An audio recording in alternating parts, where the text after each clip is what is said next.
الشيطان الرجيم بسم الله الرحمن الرحيم فأوحينا إليه أن اصنع الفلك بأعيننا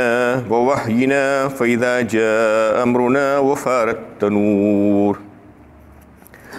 فاسلك فيها من كل زوجين اثنين وأهلك إلا من سبق عليه القول منهم ولا تخاطبنی فی الذین ظلموا انہم مغرقون۔ بس ہم نے ان کی طرف وحی کی کہ ہماری نگرانی میں کشتی بنا لو، اور ہم نے وحی کی کہ جب ہمارا حکم آ جائے اور تنور سے پانی ابلنے لگے تو ہر قسم کے جانوروں میں سے ایک ایک جوڑا اس میں رکھ لو اور اپنے ساتھیوں کو بھی سوار کر لو، سوائے اس کے کہ ان میں سے جن کے غرق ہونے کا حکم نافذ ہو چکا ہے، اور سن لو ظالموں اور مشرکوں کافروں کی نجات کے بارے میں مجھ سے کسی قسم کی گفتگو نہ کرنا، وہ سب غرق ہونے والے ہیں۔ یہ سورہ مومنون کی 27ویں آیت ہے۔ اس میں یہ بات چل رہی تھی کہ نوح علیہ السلام نے بارگاہ رب العزت میں دعا کر دی، اور اللہ تعالیٰ نے ان کی دعا کو قبول فرمایا اور کہا کہ ہماری نظروں کے سامنے ایک کشتی بناؤ، اور پھر اس میں تمام ہر قسم کے جوڑوں کو جمع کر لو، اور اس میں انہیں ثمرات بھی ہوں اور نباتات بھی ہوں اور حیوانات بھی ہوں، جو بھی انسان کی ضرورت ہے، اور ان کی نسلوں کو باقی رکھنے کے لیے، بچانے کے لیے ان تمام کو سب اس میں سوار کر لو، سوائے اس کے جو پانی میں تیر سکتے ہیں۔ ان کے علاوہ جو دوسرے حیوانات ہیں ان سب کو اس میں جمع کر لینا، چرند و پرند سب کو اس میں جمع کر لینا، یعنی جو مویشی ہیں جو انسان کی ضرورت کے کام آتے ہیں ان تمام کو۔ تو اس میں یہ بھی حکم دیا گیا کہ تم ان کے ساتھ اپنے اہل و عیال اور اہل ایمان بندوں کو بھی اس میں چڑھا لینا اور سوار کر لینا۔ تو اہل و عیال اور ایماندار بندوں میں سے ان کے تعلق سے فرما دیا گیا کہ الا من سبق علیہ القول منہم، یعنی سوائے ان کے جن کے بارے میں غرق ہونے کا حکم دیا جا چکا ہے، ان کے بارے میں مجھ سے بات نہیں کرنا۔ یہ کون لوگ تھے؟ یعنی ایمان لانے والے بندے تو بہت تھوڑے تھے حضرت نوح علیہ السلام کے اوپر، یعنی بتایا جاتا ہے روایتوں کے مطابق تقریباً 70 سے 80 لوگ ہی تھے۔ 950 برس تک تبلیغ کرنے کے بعد بھی اس کا جو نتیجہ آیا وہ صرف اتنے ہی لوگ، اور خود یعنی دوسروں کو چھوڑیے کہ گھر میں بھی بعض لوگ ایمان نہیں لائے تھے۔ حضرت نوح علیہ السلام کی بیوی کا تذکرہ ملتا ہے، حضرت نوح علیہ السلام کے بیٹے کا، جنہوں نے نوح علیہ السلام پر ایمان نہیں لایا تھا۔ ان کی بیوی کا تذکرہ سورہ تحریم پارہ 28 میں اللہ تعالیٰ فرماتی ہیں ضرب اللہ مثلا للذین کفروا امرأۃ نوح وامرأۃ لوط کانتا تحت عبدین من عبادنا صالحین فخانتاہما فلم یغنیا عنہما من اللہ شیئا وقیل ادخلا النار مع الداخلین۔ اس میں اللہ تعالیٰ بالکل واضح فرما رہے ہیں کہ ایک مثال ہے کافروں کے لیے، اللہ تعالیٰ بیان فرماتے ہیں، یعنی نوح علیہ السلام کی بیوی اور لوط علیہ السلام کی بیوی جو ہمارے بندوں میں سے انتہائی نیک اور شائستہ بندوں کے گھروں میں تھی، دونوں کی بیویاں انہوں نے خیانت کی تو ان کو ان کے شوہروں نے جو ہے اللہ کے عذاب سے بچا نہیں سکے۔ یعنی وہ جو بندے تھے، حالانکہ اللہ تعالیٰ کے مقرب ترین بندے انبیاء کرام، وہ بھی اپنی بیویوں کو نہیں بچا سکے۔ جب وہ گنہگار ہو گئی اور خیانت کی تو پھر ان سے کہہ دیا گیا کہ جہنم میں جانے والوں میں تم بھی شامل ہو جاؤ اور جہنم میں داخل ہو جاؤ۔ ویسے ہی نوح علیہ السلام کے بیٹے کا تذکرہ سورہ ہود پارہ 12 میں اللہ تعالیٰ نے فرما دیا قال نوح ربی ان ابنی قال رب ابنی ان اہلک عاد الاولی، اور پھر اس میں یہ بتایا گیا کہ انہوں نے اپنے بیٹے کے لیے جو ہے اللہ تعالیٰ سے دعا کی کہ میرا بیٹا ہے اے اللہ، ان وعدک الحق وانت احکم الحاکمین، قال یا نوح انہ لیس من اہلک انہ عمل غیر الصالح، کہہ کر اللہ تعالیٰ نے جو ہے ان کو کہہ دیا کہ یہ آپ کا بیٹا یقیناً ہے، صلبی بیٹا ہے جس کے تعلق سے آپ مجھ سے دعا کر رہے ہیں، لیکن یہ اگر دیکھا گیا تو آپ کے اہل و عیال میں سے نہیں ہیں۔ اللہ تعالیٰ نے بالکل واضح فرما دیا کیونکہ اس کا عمل غیر صالح ہے، انہ عمل غیر صالح فلا تسألنی ما لیس لک بہ علم، اور پھر ایسے لوگوں کے بارے میں مجھ سے سوال نہیں کرنا جس کے بارے میں آپ کو علم نہیں ہے۔ یعنی بیٹے کو بھی ٹھکرا دیا گیا، بیوی کو بھی ٹھکرا دیا گیا، اور بتا دیا گیا کہ یہ لوگ نافرمان ہیں، اس لیے ان کی مغفرت نہیں ہوگی، ان کی بخشش نہیں ہوگی، ان کو نہیں بچایا جائے گا، ان کی نجات نہیں ہوگی۔ یہاں پر یہ بتانا مقصود ہے اللہ تعالیٰ کو کہ دیکھو، یعنی اتنے انتہائی قریب ترین لوگ نبیوں کے گھرانے کے لوگ ہیں، ان کی بیوی ہے اور بیٹا ہے، اس سے زیادہ قریب اور کون سا رشتہ ہوتا ہے بتائیے؟ یعنی پھر وہ ایمان نہیں لائے ہیں اور فرمانبرداری جب نہیں کیے ہیں تو پھر ان کو بھی اللہ کے عذاب سے کوئی نہیں بچا سکا، حتیٰ کہ نبی بھی نہیں بچا سکے۔ یہ اللہ تعالیٰ نے اس کے لیے واضح فرما دیا کہ ان کے بارے میں مجھ سے گفتگو نہیں کرنا جن کے بارے میں پہلے سے طے کیا جا چکا ہے۔ فَإِذِ اسْتَوَيْتَ أَنْتَ وَمَن مَّعَكَ عَلَى الْفُلْكِ فَقُلِ الْحَمْدُ لِلَّهِ الَّذِي نَجَّانَا مِنَ الْقَوْمِ الظَّالِمِينَ۔ پھر جب تم اپنے ساتھیوں سمیت کشتی پر سوار ہو جاؤ تو کہنا اللہ تعالیٰ کا شکر ہے جس نے ہمیں ظالم قوم سے نجات بخشی۔ پھر سکھلایا جا رہا ہے ادب کہ اب جب تنور ابلنے لگے اور سب تم جو ہے ان کو کشتی میں بٹھا لو اور کشتی میں سوار ہو جاؤ تو پھر اللہ کا شکر ادا کرنا اور اللہ کی تعریف بیان کرنا اور یہ کہنا کہ اللہ کا شکر ہے کہ ظالم قوم سے اللہ تعالیٰ نے ہم کو نجات دی اور ان کو غرق کر دیا۔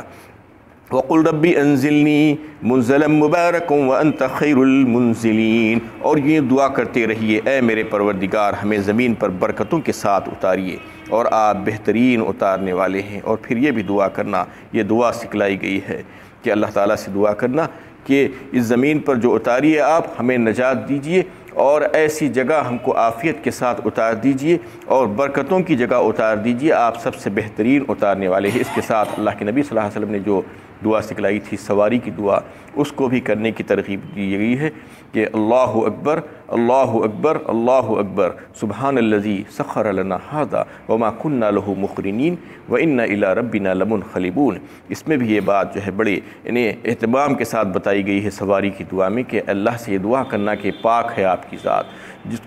جو آپ نے ہم کو یہ سواریوں کو ہمارے بس میں کر دیا، حالانکہ ہم میں یہ قدرت نہیں تھی، ہم میں یہ طاقت نہیں تھی کہ اس کو اپنے قابو میں کرتے، کیونکہ آپ دیکھتے ہیں کہ کیسی بڑی بڑی سواریاں طاقت کی سواریاں ہوتی ہیں، چاہے وہ جانور ہو، چاہے آج کے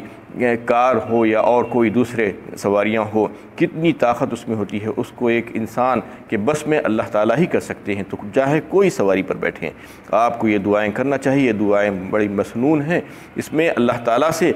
بندہ بھیک مانگتا ہے اور اپنی محتاجی کا اظہار کرتا ہے اور یہ کہتا ہے کہ یہ میرے قابو میں نہیں آ سکتی تھی سوائے آپ کے، آپ نے اسے میرے قابو میں کر دیا۔ آپ کو یہ نظارہ جب ہوائی جہاز میں بیٹھتے ہیں تو آپ اندازہ کرتے ہیں، جب ہو سکتا ہے کہ ہزاروں ٹن وزنی جہاز آپ کو لے کر آپ کے سامان کے ساتھ اڑتا ہے اور آسمان میں فضاؤں میں بلند ہوتا ہے، تو ایسا دکھتا ہے کہ بس بالکل آرام کے ساتھ گزر رہا ہے، حالانکہ اس کو زمین کی کشش گریویٹیشنل فورس کیسا کھینچتی ہے بتائیے، اس کے باوجود کون اس کو روک کے رکھتا ہے فضاؤں میں۔ یہ اندازہ کرنا اللہ تعالیٰ سے جو اپنی محتاجی کا اظہار کرنا اس کے سامنے، اور یہ دعائیں پڑھتے رہنا اور اللہ تعالیٰ سے عافیت کی دعائیں مانگتے رہنا جب بھی سواری پر سوار ہو، سواری میں سفر کر رہے ہو، تو اللہ تعالیٰ نے یہ سکھایا ہے اللہ کے نبی صلی اللہ علیہ وسلم کے ذریعے سے کہ تم اللہ سے عافیت کی دعا مانگنا اور اپنی محتاجی کا اظہار کرتے رہنا۔ ان فی ذلک لآیات وان کنا لمبتلین، ان واقعات میں عبرت آموز سبق ہے اور ہم اپنے بندوں کی آزمائش کرتے رہتے ہیں۔ ان تمام باتوں میں جو بتائی گئی ہیں، جو واقعات سنائے گئے ہیں، اس میں بڑی عبرت ہے اور بڑی نصیحت ہے اور آزمائش کے پہلو ہیں اس میں ان بندوں کے لیے۔ اس میں یہ بتا دی گئی ہے بات کہ جو نبیوں کی بات کو سنتے ہیں، اس پر ایمان لاتے ہیں، ان کی نجات ہے، اور جو نبیوں کی بات کی تکذیب کرتے ہیں ان کی ہلاکت ہے۔ یہ بتانا چاہ رہے ہیں اللہ تعالیٰ، اور اللہ تعالیٰ قادر مطلق ہیں، وہ ان کی قدرت میں ہے کہ سب کے سب ان کے ہاتھ میں ہے، وہ جب چاہیں ان کی گرفت فرما سکتے ہیں، مواخذہ کر سکتے ہیں، کوئی ان کو ان کی گرفت سے نکل نہیں سکتا اور کوئی ان کو عاجز نہیں کر سکتا۔ ثم انشانا من بعدہم قرنا آخرین، پھر ہم نے قوم نوح کے بعد ایک اور نسل پیدا کی۔ فارسلنا فیہم رسولا منہم ان اعبدوا اللہ ما لکم من الہ غیرہ افلا تتقون، پھر انہی میں سے ایک پیغمبر بھیجا تاکہ وہ اللہ کی ہی عبادت کرے، اور یہ بھی تعلیم دی کہ اللہ تعالیٰ کے سوا کوئی دوسرا تمہارا حاجت روا نہیں ہو سکتا، تو پھر کیا تم شرک و کفر کے انجام بس سے بچنے کی کوشش نہ کرو گے؟ اس کے بعد نوح علیہ السلام کے بعد اللہ تعالیٰ فرماتے ہیں کہ دوسرے پیغمبروں کو ہم نے بھیجنا شروع کیا، اور اس جو تذکرہ ملتا ہے نوح علیہ السلام کے بعد قوم عاد کا تذکرہ ملتا ہے جا بجا مختلف صورتوں میں، کہ نوح علیہ السلام کے بعد آنے والی جو قوم تھی قوم عاد تھی، جس میں ہود علیہ السلام کو پیغمبر بنا کر بھیجا گیا تھا، اور ان کے جانشین کے طور پر بھی جو ہے دوسری صورتوں میں سورہ اعراف میں بھی یہ بات آئی ہے، وَاذْكُرُوا إِذْ جَعَلَكُمْ خُلَفَاءَ من بعد قوم نوح وزادکم فی الخلق بسطہ کہا اللہ تعالیٰ نے پارہ 8 سورہ اعراف میں۔ یعنی ان کے جانشین جو نوح علیہ السلام کے جانشین جو ہوئے وہ عاد کی قوم ہوئی، اور پھر ان کو ہم نے طاقت اور قوت میں ایسا کر دیا تھا کہ دوسروں کو اتنی طاقت نہیں دی تھی۔ اور لم یخلق مثلھا فی البلاد کہا ایک مقام پر سورہ فجر میں، یعنی ایسی طاقت قوم عاد کو دی تھی ہم کہ دوسری کسی قوم کو اتنی طاقت اور قوت نہیں دی گئی تھی۔ تو اس طریقے سے ان کے جانشین جو بنے وہ عاد کی قوم جس میں ہود علیہ السلام پیغمبر بنا کر بھیجے گئے، اور دوسرے حضرات کا خیال ہے بعض کہ وہ سمود کی قوم تھی جس میں صالح علیہ السلام کو پیغمبر بنا کر بھیجا گیا تھا، اور بعض حضرات کا خیال ہے کہ وہ حضرت شعیب علیہ السلام تھے جو قوم مدین کی طرف بھیجے گئے تھے۔ لیکن اس سے بتانا یہ مقصود ہے اللہ تعالیٰ کو کہ دیکھو ہم یعنی صرف ایک پیغمبر بھیجا کر اس کا سلسلہ ختم نہیں کر دیا، بلکہ پے در پہ قوموں کے پاس پیغمبروں کو بھیجاتے رہے۔ لکل قوم ہاد کہا، یعنی ہر قوم کے پاس ہادی کو ہم نے بھیجا ان کی ہدایت اور رہبری اور رہنمائی کے لیے، ایک کے بعد ایک پے در پہ جو ہے رسولوں کو بھیجتے رہے، اور پھر وہ جا کر ایک ہی بات کہے، ایک اللہ کی عبادت اور توحید کی بات شروع سے آخر تک آپ اگر ان کا جائزہ لیں تو پتہ چلے گا کہ سوائے توحید کے انہوں نے کچھ بھی نہیں کہا۔ لیکن جو قوم کے بڑے بڑے لوگ ہوتے تھے، سرداروں کا اس میں ذکر کیا ہے، اس سے پچھلی آیتوں میں بھی یہ بات آئی تھی، جن کو اللہ تعالیٰ نے جو ہے کافی متمول کیا تھا، اور با اثر قسم کے جو لوگ تھے انہوں نے ہمیشہ انکار کیا، رسولوں کی باتوں کی تکذیب کی، اور اس کے خلاف سرگرم رہے، نہ صرف سرگرم رہے بلکہ قوم کے لوگوں کو بھی بہکایا اور گمراہ کیا۔ یہی وجہ تھی کہ قوم کے اکثریت ایمان لانے سے قاصر رہی، کیونکہ عام طور پر یہ ہوتا ہے کہ لوگ بڑے لوگوں کے بااثر لوگوں کے پیچھے ہوتے ہیں اور ان کو فالو کرتے ہیں۔ جب بااثر لوگ گمراہ ہو جائیں تو پھر دوسرے لوگ بھی ان کے پیچھے گمراہ ہو جاتے ہیں، اور پھر انہوں نے یہ کہا کہ یہ رسول ایسے کیسے ہیں، یہ تو کھاتے پیتے ہیں اور جو ہے بازاروں میں گھومتے ہیں، ما لہذا رسول یاکل الطعام ویمشی فی الاسواق۔ نبی صلی اللہ علیہ وسلم کے تعلق سے کفار مکہ کہا کرتے تھے،